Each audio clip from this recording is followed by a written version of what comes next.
Being joined now by defensive end and Winston-Salem native KJ Henry. You'll go ahead with questions whenever you're ready. Home game. Home game. Excited. Is there something special playing Wake growing up in that area, or how does their fan base react to their season? Is it as rabid as it is here? Yeah, it's not as rabid, but they're loyal. There's no doubt about it, and special is an understatement. Every time I play this team, but especially when I go home, it's definitely flashbacks to when my father coached for them. I was 6 years old, 7 years old. I'd be in the family section, yellow wig, cheering like no tomorrow for the Demon Deacons. So I know what their home locker room looks like. I know what it's like to run out after the motorcycle. It's almost like I'm on the rival, like I'm on the rival side for sure, which I love this side. But yeah, anytime I get to go home, I love it. It's one of a kind for sure. We need to see a picture of that yellow wig. Mom has one. Y'all hit on Nicole Henry. She will definitely send it out. There's no doubt about that. What did your dad coach? He was all over the defense side of the ball, DBs, little linebacker, finished up there as the special teams coordinator. We were at Wake Forest from 2001, which was when I was 2 years old, and I forgot what year he got let go, but I was right before high school for me, 8th grade, 9th grade year. So he was there for a long time, a lot of great years. 2006 ACC championship. Told Coach Sweeney all the time, if my dad doesn't beat him, then he don't get this job. We're the reason he got this job. Wake Forest beat Clemson, so it's a good tenure there for sure. I guess how is your dad doing? Obviously had a case surgery. Yeah, he's doing much better. Doing much better. He's definitely supposed to take it a little slower than he is. He's hard-headed, stubborn, if you will, and mom's trying to get on him for that, but he just wants to see me play. He's doing everything he can to just come watch every game. That's just the great father that he is. But he's doing much better. He's doing much better, and just been so appreciative for Help Hope Live and that process and this whole community. Still don't take it for granted, for sure. As sort of a leader of this defense, what's your take 3 games in? Have y'all been as dominant as you might have expected going in? And what's your assessment of things just at this juncture? Definitely not as dominant. I expect us to shut out every team we play, just because I know that's the standard we have for ourselves, and that's the talent that we have. With that being said, I think we've grown. Every week. Hit a little plateau versus Furman for sure, but definitely some great things that have been put out there. A lot of turnovers this past weekend. We're very, very disappointed in how many points we let up. Regardless of who's on the field, that's an expectation we have for ourselves. And I know we had some guys out, whatever. I know that's kind of trending as well, but we're going to play a lot of great teams and have to sub a lot of people. And I think one of the better parts, of our team and this defense is our depth. So really just pushing that. When one guy's in, one guy's out, the standard stays the same. That's been the motto and been the message since I've been here. So really, really honing in on that. But as a collective 3 games, I think it's a good start. 3-0, better start than last season, and all of our goals that we have set, for this team are still ahead of us. So definitely some things we'll learn from today, but in a good spot for sure. Top 25 matchup is probably you guys' biggest test this season thus far. What's kind of the mindset heading into today? Mindset for sure is they hold the belt. Atlantic Division champs. They are the the team to beat. If you want to take it from them, it's going through Winston-Salem. That's for everybody on this side of the conference. So if we want to get where we want to be at the end of the season, we got to handle business in Winston-Salem. There's just no way around it, and that's the mindset through the whole week.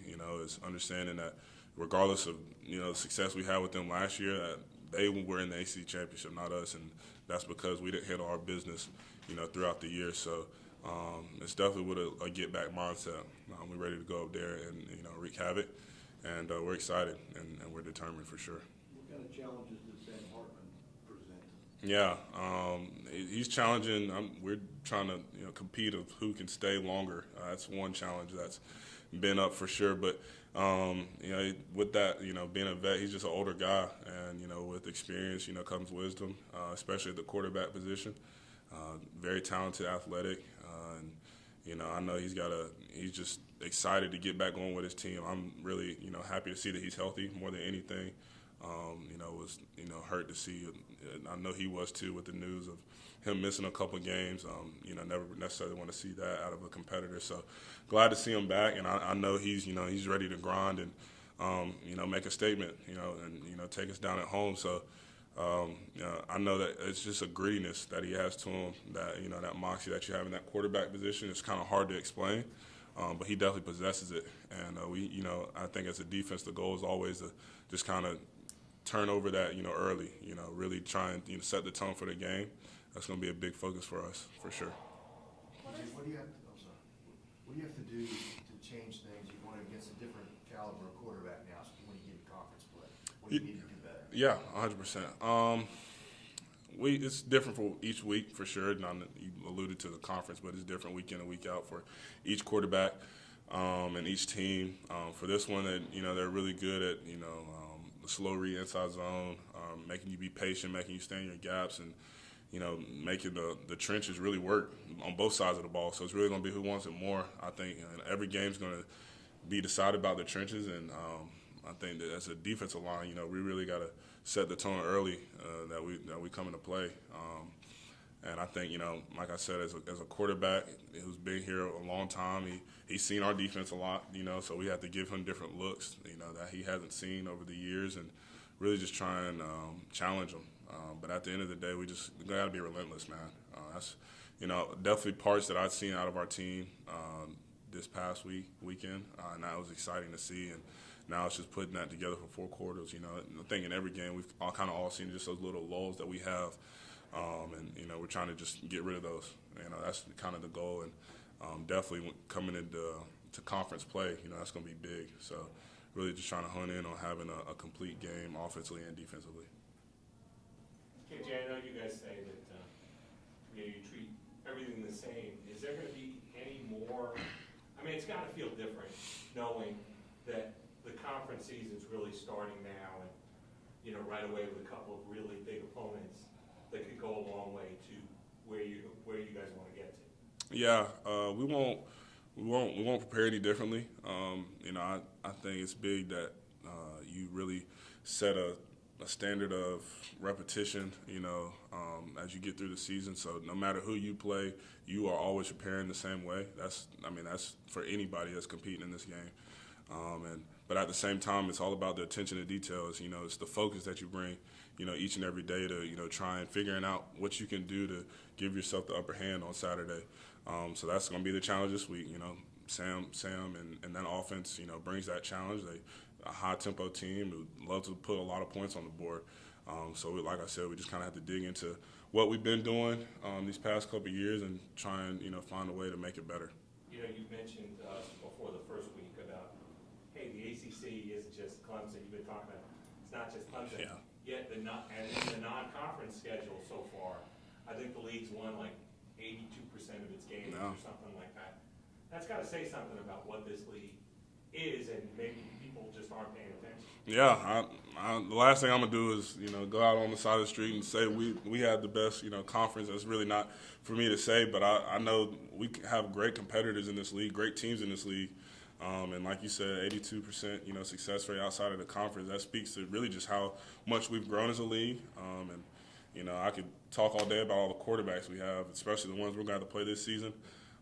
It's definitely going to be a challenge week in and week out. There's no doubt about it. I guess taking a step back to the Furman game, Coach Sweeney had some words for the defense in terms of just not feeling like you guys put in maximum effort. Yeah. How much perspective did you guys gain from that game? How did you take those words from Coach, and how did you kind of lead? Yeah, took him to heart. Coach Sweeney's smart. He knows what he's doing now, and he knows we're going to see that stuff. It really pissed me off. I'm not going to lie to you. But it's using that anger in a way that, you know, helps better the team. And he knows that we're going to do that. You know, we're going to take that challenge. Like, we didn't play to our standard. We didn't play to his standard. And if we were soft, we were being lazy, and that's what it was. And, you know, as one of the leaders on the defense, I definitely take that on the chin. So But all the guys do, you know. No, there's not one person on this defense who's just like shrugging their shoulders and, you know, letting that just be okay. That's not okay with anybody. No one's doing it intentionally by any means. But we just have to understand, you know, what we put out there, and like I said, just make it better each week. That's the goal. What's been your evaluation of the pass rush so far, and what kind of role do you think maybe that's played in some of the chunk plays you guys have given up in the passing game? I think that's a great question. Talking to Wes, I think the last game, they threw the ball over 50 times, and we're getting the ball out in like 1.8 seconds. Aaron Donald's good, but I don't know if he's getting there in 1.8 seconds, you know. And we are good, and we're going to keep, like I said, relentless is the name of the game. You know, we're just going to keep coming as fast as we can for as long as we need to. But if they're getting the ball out quick, You know, we just want to be able to just hone in on that as far as, you know, how people want to attack us, right? Early in the year, it was screens that were killing us. I think we showed last game that we're not going to let that beat us this year, but we'll still get a flavor of those and then getting the ball out early. But like I alluded to, the ACC is they got some offensive linemen, they got some good competition. So, you know, we expect a little more a drop back pass as we get, you know, throughout the year, and that's when we have to start showing up as a D line for sure. So it's been about the best it could be as far as, you know, our plan and our mindset. Just when you don't have necessarily the opportunities, you don't have the opportunities. So, you know, hopefully from a back end standpoint, you know, we can understand that and really attack that as far as understanding people want to get the ball out quick. But like I said, defensively, defensive line wise, we can't get lulled to sleep. Just got to keep being on that attack mindset. You guys had maybe more success than anybody at slowing down Wake Forest, you know, relative to what they kind of points and yards they put on everybody else last year. What was sort of the key to that last year? Can't give you the key. We do have a couple things we like to do. But I will say one of the big things is, like I said earlier, definitely, you know, in the offensive line, defensive line matchup, you know, from a defensive line standpoint, you see it, you know, week in and week out, they're a team that just, you know, kind of wants to just keep pushing the line of scrimmage, you know, as they're, you know, reading their progressions. And we have to be very intentional on, you know, just holding ground, not moving, really staying in our gaps, being very disciplined, all right? Disciplined defense isn't the most flashy defense, but it's what wins games, and we have to be disciplined. KJ, what's it going to be like when everybody on the defensive line's healthy? Ooh, it's going to be what we expected it to be. You know, with the vision we have for this summer. I think we've been a wrecking force so far, but I mean, sky's the limit for when everybody's healthy. Now, with that being said, the game we play, I don't know if we'll ever get everybody healthy. Especially not 100%. Ain't nobody gonna be 100%. But as we start to, you know, get guys matriculating back in, I mean, we're just gonna keep getting better and better. Doesn't seem like it's happened very often. Nah. When you playing this game, you know what you sign up for. You know, just bumps and bruises and body aches, but it comes with it. You know, you love it. So we understand that, and guys are doing a great job committing, you know, to the recovery process and things like that. So. You know, that's the goal, is to get everybody back. You know, we're working towards it. Coach Sweeney said that Brian was going to be back on campus and returning to practice today. I was wondering, have you had a chance to kind of meet with him and talk with him at all since he's been back? Yeah, we chopped it up a little bit. I mean, just kind of between me and him, but we'll get to see his face today. Just happy to see him. Just happy to, you know, come and love on him as he gets back around the facility. I know he's probably just wanting to get some football in, so. That's what we're gonna make it about, you know. Make it about some football today, and you know, we'll get a chance. Some of us will get a chance to, you know, attend his sister's funeral tomorrow. So, you know, that'll be a great time to just, you know, let him know that, you know, his brothers are right there beside him through everything he's going through. But I know for me, selfishly, I'll be happy to see his face. Love the kid, so it's good to have him back. How important is it during this time period to let him know that the team's got him while you're going through this tough time? The most important thing is there's nothing more important. Football doesn't matter. Wins don't matter. I mean, this is real life, you know, and this is not something you can practice or prepare for. It's just genuine, and I know for a fact that he's got so many brothers that, you know, just love him, and it's even if you didn't know Ella personally, it's just hard to see someone you love in this much pain. So that's the most important thing.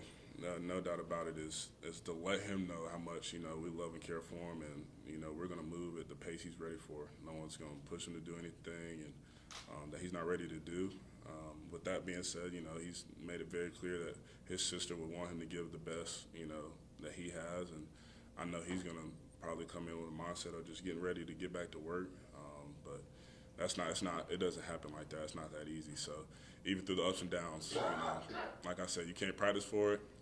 We're just going to be there every step of the way. Any questions for KJ from Zoom?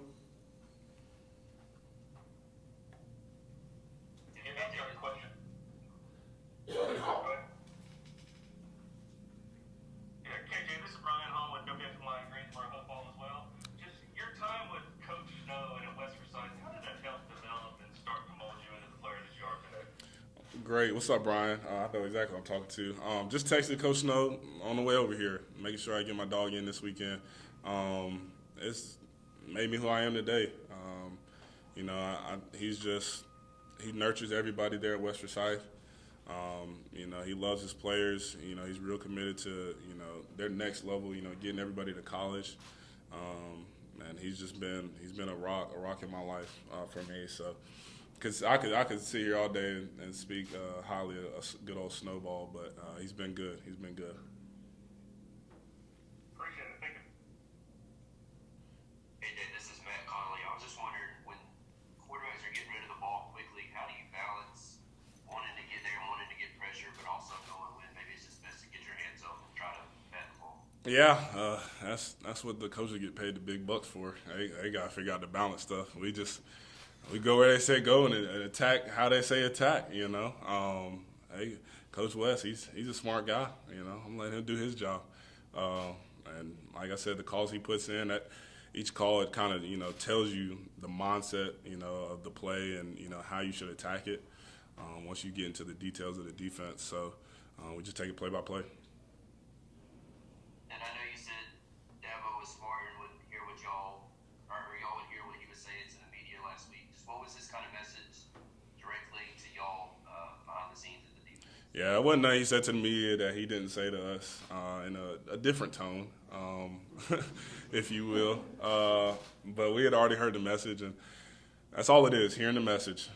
The tone is what it is, but it's all about hearing the message. Hear what he says, and then just trying to grow. You know, you can't go backwards. All you can do is go forward. So that's what it's going to be this week, and every week going forward. It's always going to be room to progress, whether it be a small amount or a large amount. So it's hearing, you know, the points and the critiques and just trying to get better. And that's what the challenge was last week, and it'll be the same challenge this week. All right. Thank you, KJ. Thank you, guys.